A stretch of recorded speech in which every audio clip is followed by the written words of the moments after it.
Friends সকল কি কৰি আছে আপোনালোকে?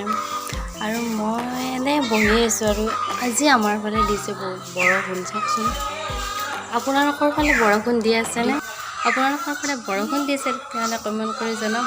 হেল্ল' ফ্ৰেণ্ডছ, আৰু এতিয়া বাজি আছে দুপৰীয়া 1 আৰু আপোনালোকে বাৰু ভাত খালেনে?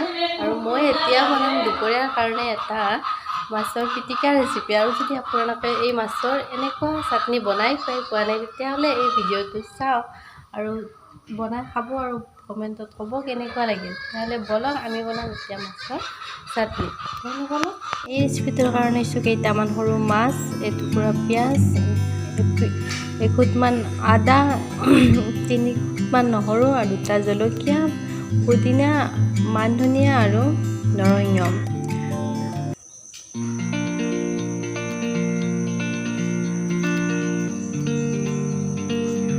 আৰু এইখিনি এতিয়া আমি পিহনাত পিহি ল'ব লাগিব।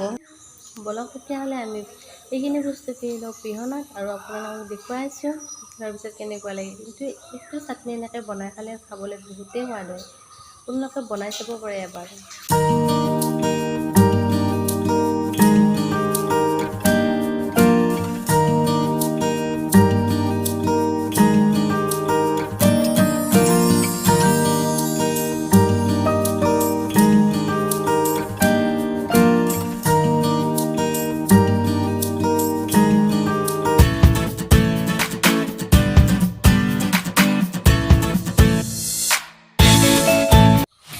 তেতিয়াহ'লে আজিৰ দুটা ৰেচিপি যদি আপোনালোকৰ চাই ভাল লাগিল তেতিয়াহ'লে ৰেচিপি দুটা এবাৰ বনাই চাব আৰু কেনেকুৱা লাগিল কমেণ্ট কৰি জনাব। তেতিয়াহ'লে আজিলৈ আহিছোঁ, কালিলৈ এটা নতুন ভিডিঅ'ৰ এতিয়া লগ পোৱাৰ আশাৰে। তেতিয়াহ'লে বাই বাই।